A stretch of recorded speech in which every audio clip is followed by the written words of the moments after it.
ধর্মঘট ধর্মঘট ধর্মঘট, এই ধর্মঘটের বিষয়ে আমার সম্মান শ্রদ্ধাবোধ অনেক বেশি। কিন্তু আমি এইখানে এমপি হয়ে আসার আগে এইখানে কিছু মানুষ দ্বারা অধর্ম হয়েছে আমি জানি ভালো করে। আমি যতদিন এমপি আছি এই ধর্মঘটের মাটিতে আমি আমার দায়িত্ব পালন করব। কোনো অধর্ম আমার লুকি হোক, কাউকে আমি অধর্ম করতে দিব না।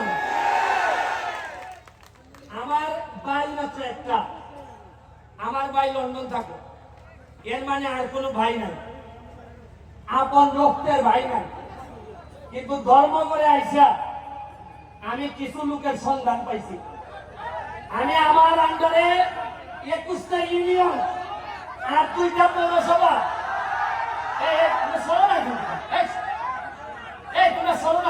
দেখতে দাও, 2টা পৌরসভা, প্রতিটা ইউনিয়নে আমার আদর্শের কিছু ভাই তৈরি হইতেছে। এর মধ্যে ধর্মঘট ইউনিয়নে আমার একটা এখন পর্যন্ত আমি তারে পাই নাই, হয়তো খারাপ করে হইতেও পারে, আপনারা হয়তো আমার চেয়ে ভালো জানতেও পারেন। তবে আমার কাছে মনে হয়েছে মার পেটের না হইলেও আমার একটা আদর্শের ভাই হচ্ছে গেতুতুল। ও আমার নির্বাচন থেকে শুরু করে আজকে পর্যন্ত আমার যেভাবে সহযোগিতা করছে, আমার কাছে মনে হয় আমার যদি মাইরা ফেলা হয়, আমি যদি হঠাৎ করে মারা যাই, আজকে যখন আমি হেলিকপ্টারে নামি, আমি স্টেডিয়ামে, আমি যখন আকাশে ছিলাম, তখন আমার কাছে মনে হয়েছে আমি যদি এখন মারা যাই তাহলে আমার মাধবপুর সোনারঘাটের কি হবে, কে এমপি হবে আমার পরে। আসলে এমপি হইলে কি পারবে? তারা কেউ আগের মতোই মজা মারে, মজা পায়, আর আমরা খালি বইটা পাই, এরকমই হবে কিনা।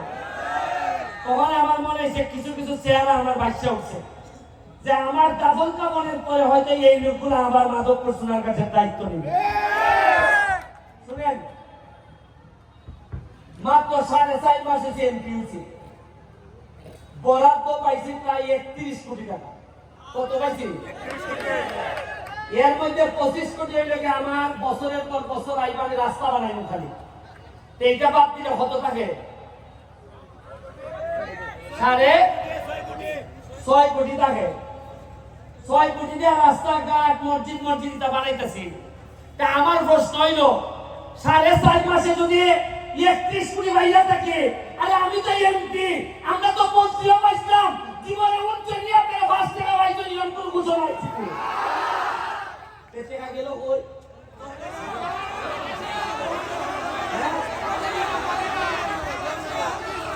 আরে 4.5 মাসে যদি অত টাকা বানাইতে পারে, অত টাকা আনতে পারে, আপনারা আশ্চর্য হইবেন। গত সপ্তাহে আমি মাধবপুরের লেখা বরাদ্দ হয়েছে 50 লাখ এনজিবি। মাশাআল্লাহ। আমি যা কইলাম যে 50 লাখে কি ব্যারিস্টার সুমনে রইব, আপনি জানেন যে আমি সব মানুষ, আমি টাকা খাই না। হয় ঠিক আছে, যাই নাই, যাই না কইলো যে তাইলে 50 থেকে ডাবল করে মাধবপুরে 1 কোটি টাকা দিয়ে দেয়। ওই আস্তা সিটে আইতেছে 1 কোটি। এর আগে আমার দেয়া দিছেন আরো 75 লাখ খালি মাধবপুরের লেগে। এটা গত সপ্তাহের খাস। আমি এখন দেখি টাকা খরচ করে কোন ভাই না, খালি ভাই না মানুষ যারে দিয়ে খামটা করাইতাম। আমার দোল লাগে যে টাকা দিলে নিয়ে আগের তাল ধরে আমার অভিনয় দিগানি। আর আমি জানি এ লেগে এমপি সাহেব হইতাম চাই না, সুমন ভাই হইতাম চাই, কারণ আগামীবার এমপি নাও দেখতে পারে, কিন্তু ভালোবাসা দিয়ে আপনারা ভাই হইতে পারলে বই যাও, আমি শান্তি পাইব। পর্যটন নগরী বানাইতাম এইখানে।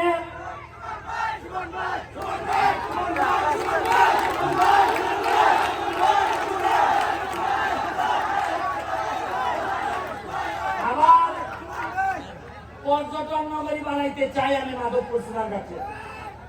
আমি নেত্রীরে বলছি, জননেত্রী শেখ হাসিনারে, যে যাবো, যে আমার 24টা চা বাগান আছে, আমার 2টা রিজার্ভ ফরেস্ট আছে, আমার স্থলবন্দর আছে, আমার বর্ডার আছে, আবার কিসের কম আছে? মাধবপুর আপনারা জানেন কিনা সবচেয়ে ধনী উপজেলার একটা, 100টার মতো ইন্ডাস্ট্রি আছে। মাধবপুরের মানুষ একটা মানুষ না খেয়ে থাকতে পারবে না। আমি 3টা চা বাগানে বেতন হয় না, আমি 2.5 লাখ টাকার চাল পাঠাইছি, কইছি যে বেতন না হইলে আমি এমপি দিব, আমার এমপি যদি বাদ খায় তাহলে আমার শ্রমিকরা বাদ খাবে। আপনারা এখানে সাইফোর্স কোচিং, সাইফোর্স লিমিটেড, এখানে ম্যাডাম আমাদের মাঝে উপস্থিত হয়েছে। আমি ছোটবেলায় ওনার ছাত্র ছিলাম, IELTS, TOEFL, স্পোকেন ইংলিশ ওনাদের আন্ডারে করছি। উনি আমাদের পুরা 23টা ইউনিয়নে কোন ছাত্র ছাত্রী যাতে ইংলিশে ফেল না করে এই জন্য সকল শিক্ষকদেরকে ট্রেনিং এর ব্যবস্থা করতেছেন। উনি আমাদের মাঝে উপস্থিত আছেন, ওনার জন্য একটা হাততালি আমি আশা করি। আমি কম্পিউটারের ব্যবস্থা করতেছি বাচ্চাদের জন্য, প্রতিটা স্কুলে মাল্টিমিডিয়া ব্যবস্থা করতেছি। আমি আজকে আর বক্তব্য বাড়াবো না, স্বপ্ন দেখতে শিখেন। যে সুমন 9.5 লাখ টাকা দিয়ে নির্বাচনে নামছিল, আজকে 9.5 লাখ টাকা দিয়ে নির্বাচনে নামবে। আজকে কিছু লোকের কথা বলতে হয়, মুসলিম চেয়ারম্যান সাহেব, আলাউদ্দিন ভাই, এখানে বাবুল ভাই, সেলিম চৌধুরী, কিছু লোকের নাম বলতে হয় যারা আমার জন্য, আমার মতো একটা এতিম বাচ্চারে টাইম না তুলছে আমার। তাদের অনেক লোকের নাম বলতে পারি না, তাদের আমার কলিজা কাটতে দিল, আমার ঋণ শেষ হয় না। আর এরা বাদ দেন, এরার পরে আপনারা ভোটাররা যেভাবে আমাদের না জানিয়ে না বুঝছে আমাদের আপনারা ভোট দিচ্ছেন, দোয়া করছেন, খালি এমপি বানান নাই, সারা বাংলাদেশের নেতা বানাই দিচ্ছেন আমাদের আপনারা।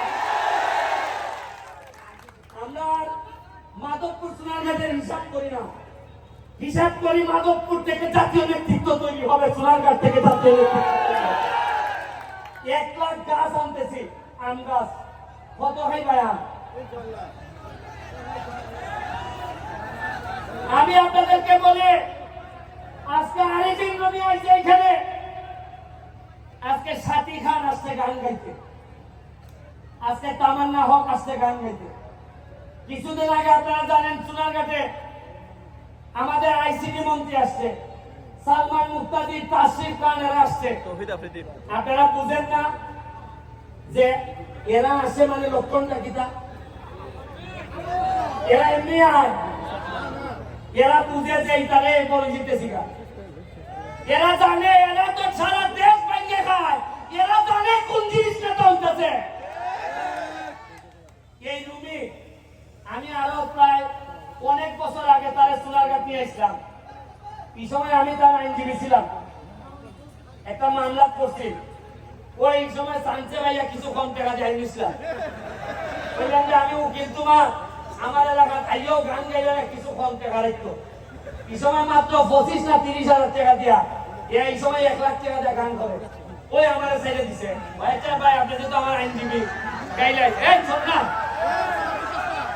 আর আজকে আমি এমপি, আমার বাড়িতে আসছে, আজকে আমার একটা বিশ্বাস, এমন ভাবে গান গাইব কলজানার মধ্যে পানি দিয়ে দিব একবার। আমরা রে ভাই মহাসড়কে যাইতেছি, মাধবপুর সোনারঘাট মহাসড়কে যাবে, 6 লেন হইতেছে। আপনাদের যে ইন্ডাস্ট্রিয়ালাইজেশন হয়েছে, সাথে যদি আমি পর্যটন নগরী করতে পারি, মনে রাখছেন মৃদু অন্তত পুরো আমেরিকা না পারি, মধ্যপ্রাচ্য পারে এখানে দিব আমি মাধবপুর সোনারঘাট। আমার কোন লোক 5 লাখ টাকা দিয়ে চলতে যাওয়ার লাগতো না, 5 লাখ টাকা দিয়ে কুয়েত যাওয়ার লাগতো না। ইজারা পয়সা আপনারা দেখুন, 1 বছর সময় দেন, কিতা করতেছে আপনারা দেখুন। তবে আপনার কাছে আমার একটা অনুরোধ, নেতৃবৃন্দ সহ 4.5 বছর পরে আমার বিদায় দিন। আমি এমন হইতে পারে আমার পক্ষে আর সম্ভব না এমপি থাকা, শরীর দিয়েই মানে না, 13 কেজি ওজন করছে এমপি হইবার পর। আমি আমার 4.5 বছর আপনারা সহযোগিতা করেন, দেখুন বঙ্গবন্ধু সোনার বাংলা কেমনে বানাই যায় মাধবপুর সোনারঘাট। আমি আশা করি আপনারা আমার সহযোগিতা করবেন। আমি কথা দিচ্ছি, আমি যতদিন এমপি আছি আমার কোনো সম্পদ নাই, আমার ঢাকায় কোনো ফ্ল্যাট নাই, আমার কোনো প্লট নাই, আমার আমেরিকা লন্ডনে আমার পরিবার মানে আমার বউ বাচ্চা, তাদের কোনো সম্পদ নাই। আমি কথা দিচ্ছি যতদিন এমপি থাকবো মাধবপুর সোনারঘাটের, আমি আমার পরিবার 1 শতক জায়গার মালিকও আমি হব না।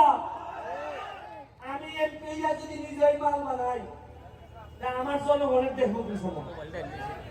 আরে যে সম্মান দিছন, এরপর একটা মানুষের আর সম্পদ লাগে না।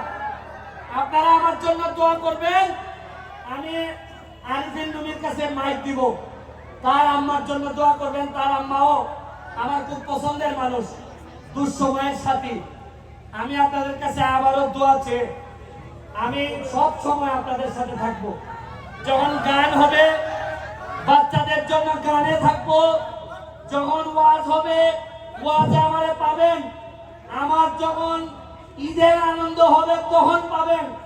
আপনারা জেনে খুশি হবেন, আমার এলাকায় একটা ময়লা নদী, যে নদীতে আপনারা জানেন 49টার মতো বাথরুমের লাইন ছিল। আমি এমপি হওয়ার পর এই বাথরুমের নদীতে ডুব দিয়ে উঠতে বলছিলাম যে এমপি 49টা বাথরুমের লাইনে ডুব দিতে পারে, এই এমপি ইতিহাস না বদলে যাবে না এই এলাকা থেকে।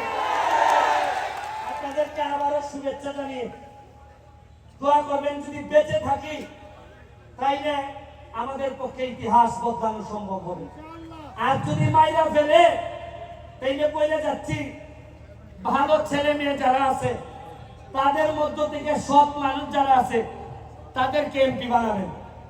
আমি যদি মারা যাই, কথা দিয়ে যাচ্ছি, আপনাদেরকে শপথ করাই যাচ্ছি, পছন্দ আপনাদের, তবে অবশ্যই আগামী নির্বাচনগুলোতে আমার হোক তোমার হোক এইটা দেখার বিষয় না, সৎ মানুষ ছাড়া, কর্মঠ মানুষ ছাড়া যেন মাধবপুরে কেউ নেতা হইতে না পারে।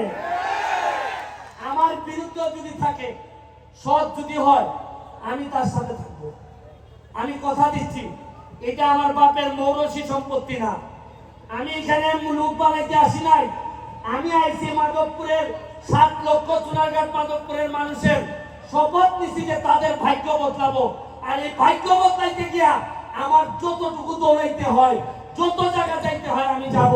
এই কথা দিয়া আজকের মতো বিদায় নিচ্ছি। জয় বাংলা, জয় বঙ্গবন্ধু।